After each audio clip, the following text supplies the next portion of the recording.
One of the biggest changes that I would make was the tablets, right? The same way we have the grievance process through the filing of documents and going through this notarized process, I would put the grievance process directly on the tablets. Everything would be fully transparent. You'll be able to access it at any point in time, and anybody will be able to access that grievance, right? I would change up the internal hearing process, and I would change the department from OSI to an outside source that can investigate the Department of Corrections and Community Supervision. So instead of them having their cousins and their uncles or people that are formerly staffed, because a lot of them are formerly staffed in DOCCS, so they're kind of friends, right? I would change it to people like you and I that kind of, or people that have the credentials as licensed social workers that don't have that bias towards DOCCS, or that bias towards us, in a way where they will be non-biased and they'll be able to make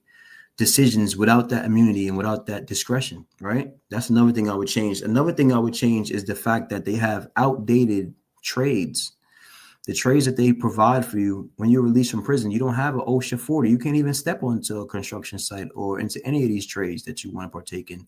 You can't even open your own business. If you do something for 7 years, you don't become a master. You become the apprentice. And then another thing I would change is the education process. They want you, they basically force you to get your GED, or they beat you half to death if you don't go to school. And this is true. Ask any of the kids that go to school, or any of the adolescents, you want to call them, what happens when they don't go to school. And then the college process is on a merit-based rewards process. You have to have a clean disciplinary history. If you have even one misbehavior report, you're finished. You won't be able to get in for a whole year. They basically bar you. And then that process is already full.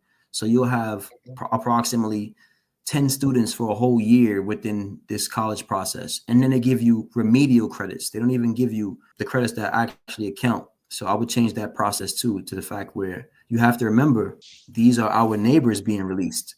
Why would you want to release somebody that has been viewing abuse or been a victim of abuse and doesn't have the proper treatment or doesn't have the proper care to address these abuses, right?